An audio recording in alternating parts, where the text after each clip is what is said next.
اور 3 وظیفے آپ کی خدمت میں عرض کرنے. سخت مشکل جب آتی تھی نا تو صحابہ پڑھا کرتے تھے حسبنا اللہ و نعم الوکیل، نعم المولا. پڑھیے گا حسبنا اللہ و نعم المولا و نعم النصیر. اس کا معنی بڑا خوبصورت ہے.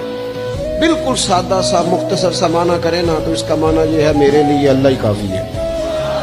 اللہ میرا مددگار ہے، اللہ بہترین مددگار ہے، اللہ بہترین کفایت کرنے والا ہے. اس وظیفے کو نہیں چھوڑیں اور اس کے معنی سمیت اس کو یاد رکھیں. آپ محسوس کریں گے طبیعت طاقتور ہو گئی ہے، روح طاقتور ہوگی. اس کو بھولنا نہیں. اور دوسرا آپ سے عرض کرنا ہے کہ اعلیٰ حضرت چونکہ ہم سلسلہ طریقت میں فاضل بریلوی سے وابستہ ہیں اور باقی جتنے بھی لوگ ہیں سارے ماشاءاللہ انہی سے وابستہ ہیں.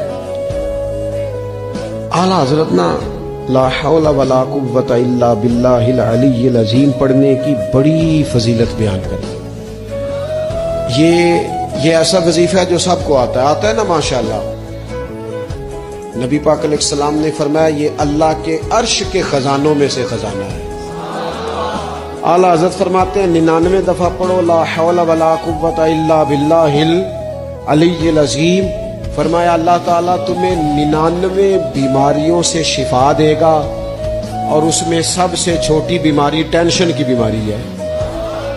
سب سے چھوٹی بیماری غم کی بیماری ہے، چھوٹی، باقی بڑی بڑی ہوں گی. اس وظیفے کو نہیں آپ نے چھوڑنا اور یہ پابندی کرنی ہے. کریں گے انشاءاللہ تعالی. اور تیسرا وظیفہ ہے درود پاک. یہ بندہ درود پاک پڑھتا ہے تو پتہ ہوتا کیا ہے، 1 بار پڑھو تو 10 رحمتیں، 2 بار پڑھو تو 3 بار پڑھو تو 4 دفعہ پڑھو تو پھر تو چاروں جانب رحمت ہی رحمت ہو جاتی ہے. درود پاک کو کبھی نہ چھوڑو اپنی زندگی میں. آج آپ اپنے آپ سے عہد کریں کوئی رات ایسی نہ گزرے کہ درود پاک پڑھے بغیر ہمیں نیند آ جائے.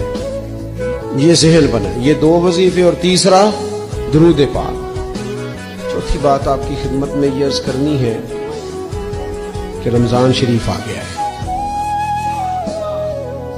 رمضان شریف کا قرآن پاک سے اس لیے گہرا تعلق ہے کہ شہر رمضان الذی انزل فیہ القرآن، رمضان کا وہ مہینہ ہے جس میں اللہ نے قرآن نازل فرمایا ہے. اس ماہ مقدس میں قرآن مجید کے ساتھ اس طرح کی دلچسپی پیدا کریں کہ جن کا ناظرہ ٹھیک نہیں ہے وہ قرآن مجید ناظرہ ٹھیک کرے، اور جن کا ناظرہ درست ہے وہ کنز الایمان لے لیں، خزائن العرفان تفسیر لے لیں، اور ایک رکوع کم از کم صبح میں، ایک شام، اور پورا پارا پڑھیں. پھر تو لطف نصیب ہو جائے.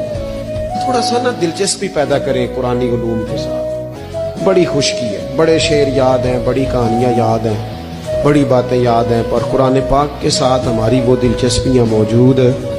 خاص ذوق پیدا کریں قرآنی تعلیمات.